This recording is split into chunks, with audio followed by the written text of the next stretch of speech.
Namaskar. Today we will talk about how to iterate through a dictionary in Python. There are several ways of doing it.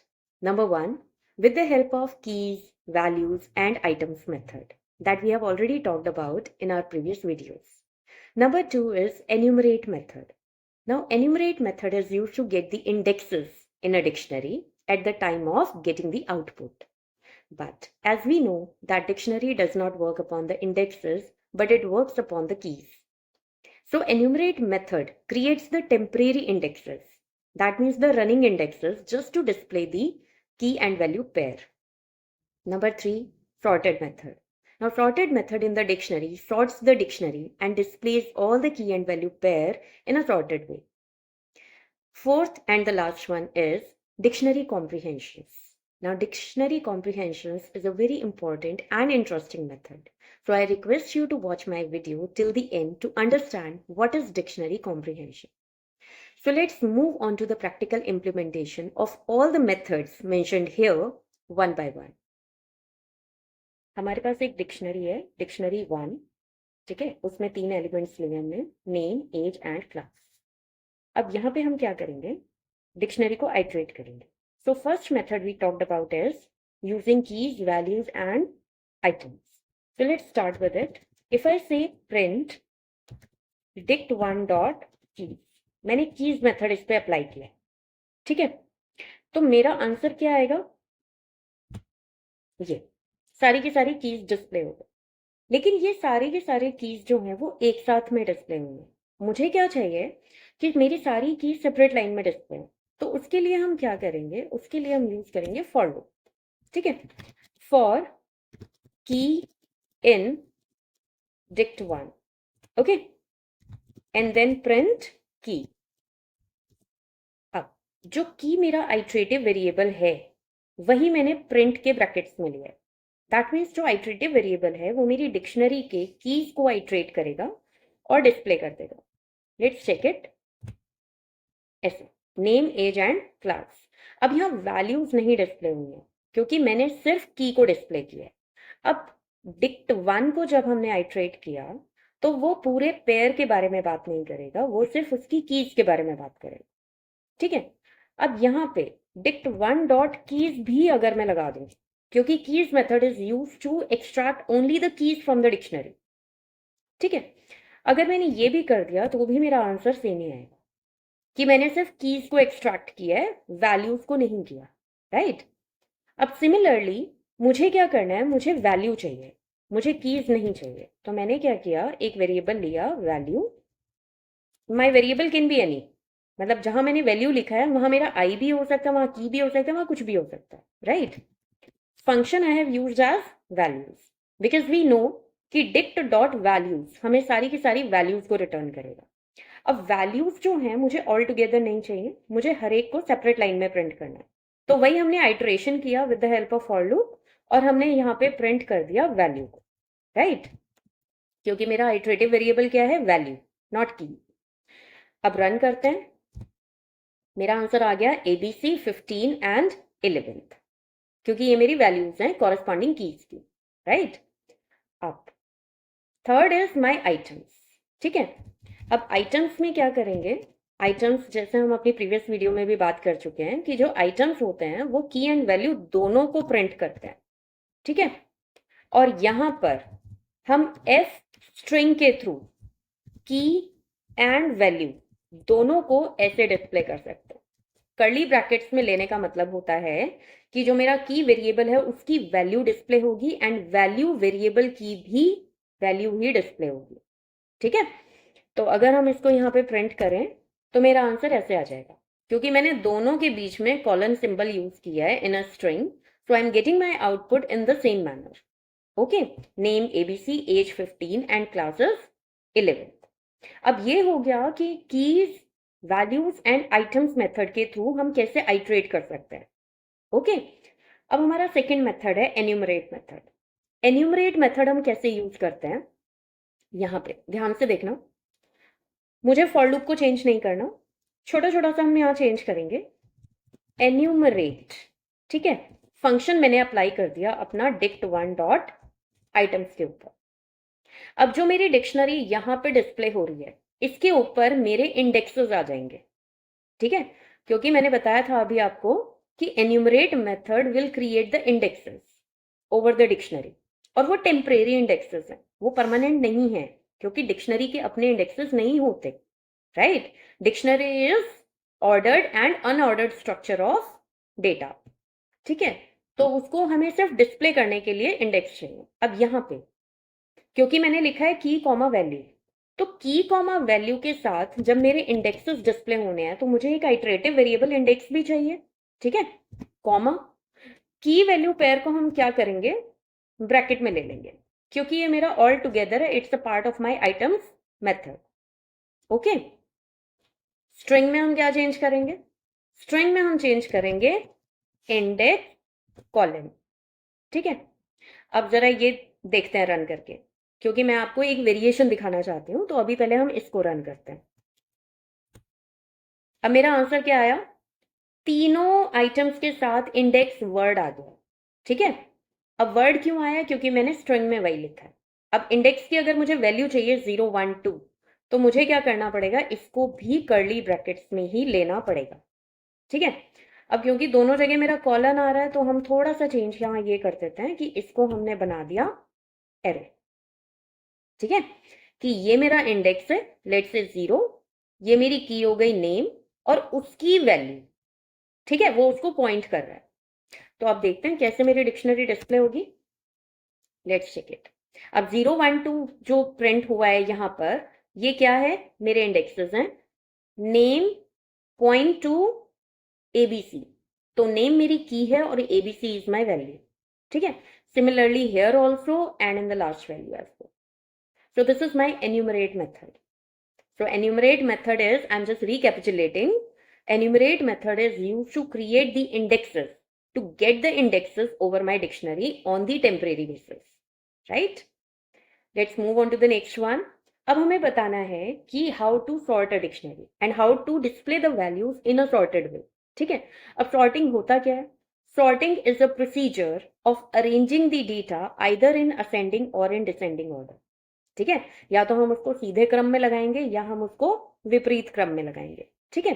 तो हम कैसे use करेंगे? अब जैसे enumerate method है, इसके ऊपर ही मैं आपको इसको इम्प्लीमेंट कर देती हूँ। मैंने यहाँ लिखा एन्यूमरेट के अंदर, ठीक है, सॉर्टेड। अब लास्ट में जाके एक और ब्रैकेट मैंने बंद किया, ठीक है? और अब हमारी जो डिक्शनरी है, जो भी ये वैल्यूज यहाँ पे प्रिंट हुई हैं, अब ये लेक्सिकोग्राफिकल ऑर्डर में सॉर्ट हो जाएंगी। और जो मेरा सॉर्टिंग ऑर्डर होगा, वो मेरा वैल्यूज पे इंप्लीमेंट नहीं होगा, वो मेरा कीज पे इंप्लीमेंट होगा, क्योंकि डिक्शनरी हमेशा कीज पे वर्क करता है, वो किसी और चीज पे वर्क नहीं करता। तो अगर हम सॉर्ट भी करेंगे तो हमारी कीज के अकॉर्डिंग डेटा को सॉर्ट करेंगे, हम अपने वैल्यूज के अकॉर्डिंग सॉर्ट नहीं कर सकते, ठीक है? तो लेट्स चेक इट आउट। अब क्या आ गया? Age, class and name. अगर आप अल्फाबेटिकली चेक करेंगे ए टू जेड तक, तो ए पहले आएगा, सी बाद में आएगा और एन बाद में आएगा, ठीक है? तो हमारा ये जो ऑर्डर होता है, इसको हम कहते हैं लेक्सिकोग्राफिकल ऑर्डर, जिसमें हमारी स्ट्रिंग सॉर्ट होती है। और हमारा जो सॉर्ट मेथड है वो इसी ऑर्डर को फॉलो करता है, अगर हम उसे अल्फाबेट्स के ऊपर अप्लाई करते हैं, ठीक है? तो ये हो गया हमारा सॉर्टेड। अगर हम यहाँ से एन्यूमरेट हटा भी दें, लेट्स से मैंने एन्यूमरेट नहीं किया, मुझे सिर्फ डिक्शनरी को सॉर्ट करना है, तो हम ये सारी चीज़ें यहाँ से हटा देते हैं और सिंपली हमारी डिक्शनरी जो है वो सॉर्ट हो जाएगी, ठीक है? अब रन करते हैं इसको, देखो, ठीक है? इंडेक्सेस हटा दिए हमने, बाकी कुछ नहीं किया। Okay, just to tell you कि एन्यूमरेट के बिना भी सॉर्टेड फंक्शन हमारा अप्लाई हो सकता है, एन्यूमरेट की जरूरत नहीं है उसके लिए, ठीक है? और एन्यूमरेट के साथ करना है तो वो भी हम कर सकते हैं, तो दोनों तरीकों से मैंने आपको शो कर दिया। तो ये हो गया हमारा सॉर्टेड मेथड। अब लास्ट मेथड हमने जो डिस्कस किया था वो था हमारा डिक्शनरी कॉम्प्रिहेंशन। अब कॉम्प्रिहेंशन कैसे करता है? Let's check it out now. अब हम समझेंगे कि डिक्शनरी कॉम्प्रिहेंशन होता क्या है। Dictionary comprehension is a way to convert a large code into a concise code. मतलब 3-4 लाइन के कोड को हमने एक सिंगल लाइन में लिख दिया, तो वो छोटा हो गया, रीडेबिलिटी भी इंक्रीज हो गई, परफॉर्मेंस भी इंक्रीज हो गई। ठीक है, तो इसे कहते हैं डिक्शनरी कॉम्प्रिहेंशन। अब इसे हम करते क्यों हैं? जैसे मैंने बताया कि वो जब छोटा हो जाता है, कोड आपका 3-4 लाइन का जो कोड है वो एक ही लाइन में वाइंड अप हो गया, तो उसकी रीडेबिलिटी इंक्रीज हो गई, प्लस उसकी परफॉर्मेंस भी इंक्रीज हो गई। आप फॉर लूप को इंडेंटेशन के थ्रू रन करते हो, तो वो जितना टाइम लेता है उसको एग्जीक्यूट करने में, उससे कम टाइम लगता है आपका डिक्शनरी कॉम्प्रिहेंशन में, क्योंकि आपने कोड को शॉर्ट कर दिया। तो इंटरप्रेटर को बहुत ही कम टाइम लगना उसको समझने में भी और उसको एग्जीक्यूट करने में। अब थर्ड पॉइंट आता है इसमें, easy to apply the condition. अब जब हम फॉर लूप यूज करते हैं उसके अंदर जितनी भी कंडीशंस होती हैं, क्योंकि फॉर लूप क्या है, आइट्रेशंस, और उसके अंदर हम कंडीशनल कंस्ट्रक्ट्स भी यूज करते हैं, इफ एंड एल्स। तो जब मैंने सारे कंडीशंस और फॉर लूप को एक ही लाइन में लाइन अप कर दिया, तो क्या हुआ कि मेरी कंडीशंस जो है वो इजीली अप्लाई हो गई, परफॉर्मेंस इंक्रीज हो गई। एंड अनदर पार्ट इज कि अगर मुझे मेरी कंडीशंस में कुछ थोड़ा बहुत चेंज करना है तो मैं बहुत इजीली कर सकती हूँ, उसमें मुझे ज्यादा एफर्ट्स नहीं करने पड़ेंगे। तो इसीलिए हम डिक्शनरी कॉम्प्रिहेंशन करते हैं। अब आगे समझेंगे प्रैक्टिकली कि डिक्शनरी कॉम्प्रिहेंशन हम करते कैसे and how to write it. अब इसमें 4 तरीके होते हैं।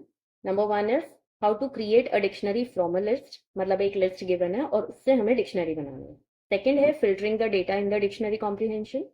देन यूजिंग इफ एल्स, मतलब कंडीशनल कंस्ट्रक्ट भी हम उसके अंदर यूज कर सकते हैं। And the last is swapping the keys and value. So let's understand one by one. अब मुझे लिस्ट से डिक्शनरी कॉम्प्रिहेंशन करना है, तो मेरी एक लिस्ट गिवन है जिसके थ्रू मैंने ये डिक्शनरी बना दी।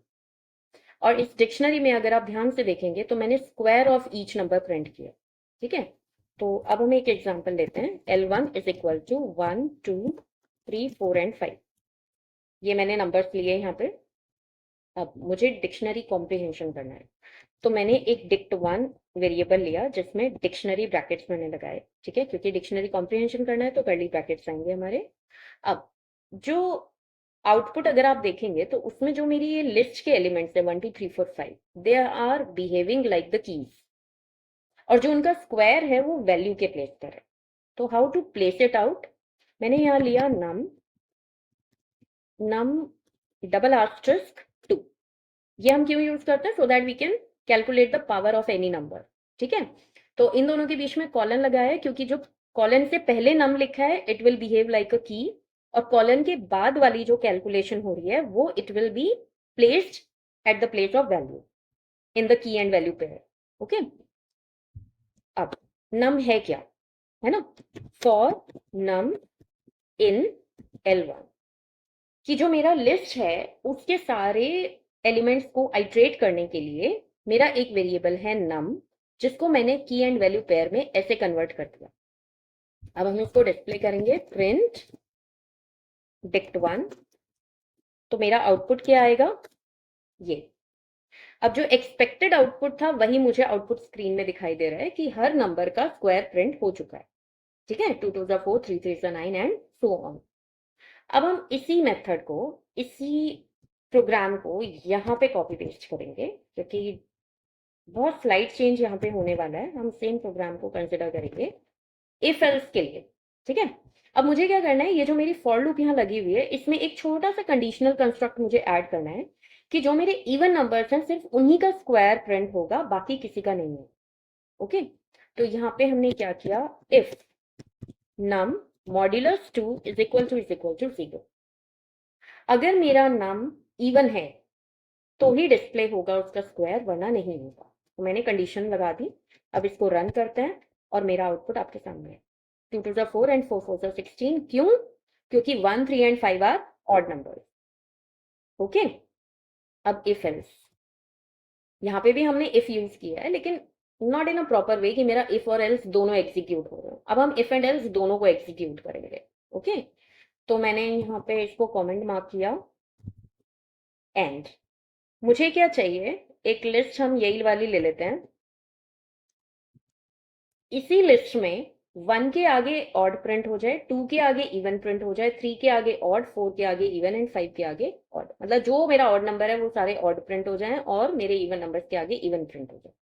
तो उसके लिए हम क्या करेंगे, फिर से एक डिक्शनरी 1 बनाएंगे।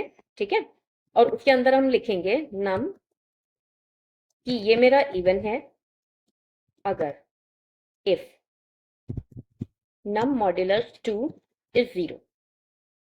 ठीक है, अगर नम मॉड्यूलस 2 0 है तो इवन प्रिंट हो जाएगा, else it will be printed as odd. Okay, odd print हो जाएगा कहां पे, फॉर नम इन L1, कि मेरी जो L1 लिस्ट है उसमें से जो मेरे एलिमेंट्स हैं अगर वो इवन है तो इवन प्रिंट कर देंगे, EVEN वर्डिंग्स में जो मैंने डबल कोट्स में यहां पर दिया है। ठीक है, और अगर नहीं है तो ऑड प्रिंट हो जाएगा उसके सामने, end, and then I'm going to print dict1। मुझे यहाँ पे ये डिस्प्ले करना है। अब मैंने इसको रन किया तो मेरा आउटपुट क्या आ गया, ऐसे 1 के आगे ऑड डिस्प्ले हो चुका है, 2 के आगे इवन आ चुका है, 3 के आगे ऑड आ चुका है, एंड 4 मेरी डिक्शनरी ऐसे फॉर्म हो गई। तो हमारा जो डिक्शनरी कॉम्प्रिहेंशन है it is with the help of conditional constructs, ये भी हम कर सकते हैं। अब हमारा लास्ट मेथड रहता है कि हम डिक्शनरी कॉम्प्रिहेंशन में we can swap the values. अब स्वैपिंग किसे कहते हैं, स्वैपिंग होता है दो चीजों की लोकेशन को एक्सचेंज कर देना। ठीक है, तो स्वैपिंग में जो हमारा की एंड वैल्यू पेयर है हम उसे क्या बना देंगे, की को वैल्यू के प्लेस पे कर देंगे और वैल्यू को की के प्लेस पे शिफ्ट कर देंगे, सिंपल करेंगे, दोनों को एक्सचेंज कर देंगे। तो दोनों को एक्सचेंज करने के लिए मेरे पास एक डिक्शनरी होनी चाहिए। हम आउटपुट में से इस वाली डिक्शनरी को पेस्ट कर लेते हैं यहां पर। ओके, थोड़ा सा इसको ऊपर कर देता हूँ so that it can be understood easily. अब डिक्ट1 मेरा ये है। अब मुझे क्या चाहिए कि जो 2:4 है वो 4:2 बन जाए and same will be implemented to other elements also. तो इसको हम कैसे करेंगे, मैंने लिखा डिक्ट1, डिक्शनरी कॉम्प्रिहेंशन है तो डिक्शनरी के ब्रैकेट्स आ गए। अब हम जनरली क्या लिखते हैं, ऐसे लिखते हैं की वैल्यू, लेकिन क्योंकि मुझे स्वैपिंग करनी है तो मैंने क्या किया, वैल्यू की कर दिया और यहां से इसको हटा दिया, मतलब की को वैल्यू के प्लेस पे कर दिया और वैल्यू को की के प्लेस पे कर दिया, दोनों को एक्सचेंज कर दिया मैंने। अब फॉर की comma value in dict1 dot item. अब जो ये मेरी फॉर लूप है ये हम आइट्रेशन मेथड्स में भी पढ़ चुके हैं कि अगर मैंने dict1 dot items method use किया तो मेरे की एंड वैल्यू दोनों पेयर, मतलब दोनों चीजें एक पेयर में डिस्प्ले हो जाएंगी। और दोनों के लिए मुझे क्या चाहिए, दो वेरिएबल्स चाहिए, और इन्हीं दोनों वेरिएबल्स को मैंने यहाँ पे क्या कर दिया, स्वैप कर दिया, तो मेरी स्वैपिंग हो जाएगी। मैंने यहाँ किया print dict1 and I execute it और मेरा आउटपुट आ गया। अब यहाँ अगर आप देखें ध्यान से कि 5:25 जो था मेरा इनपुट में वो क्या हो चुका है, 25:5। Similarly 4:16 has been converted to 16:4। तो मेरी कीज वैल्यू के प्लेस पे आ चुकी है और वैल्यू मेरी की के प्लेस पे आ चुकी है, इसे कहते हैं स्वैपिंग। तो हमारा हो गया dictionary comprehension cover which was the last topic of today. आज हमने पढ़ा क्या क्या, पहले था कि use for keys in dictionary for the keys, ठीक है, फिर values in a dictionary, how to fetch out, then key and value pair हम कैसे फेच आउट करते हैं with the help of items, then enumerate method for indexing जो कि हमारी, मैं दोबारा से रीआइट्रेट कर रही हूँ कि ये रनिंग इंडेक्सेस को जनरेट करता है, these are not permanent in my dictionary. Then sorted method, how to sort the dictionary and how to display the sorted values. And then at the end, जो कि हम अभी भी बात कर चुके हैं, dictionary comprehension. So I guess this is enough for the day. आपको कोई भी क्वेरी है, कोई भी डाउट है, do comment in the comment section. And I hope you like my lecture. So please do like and comment and share also. Thank you.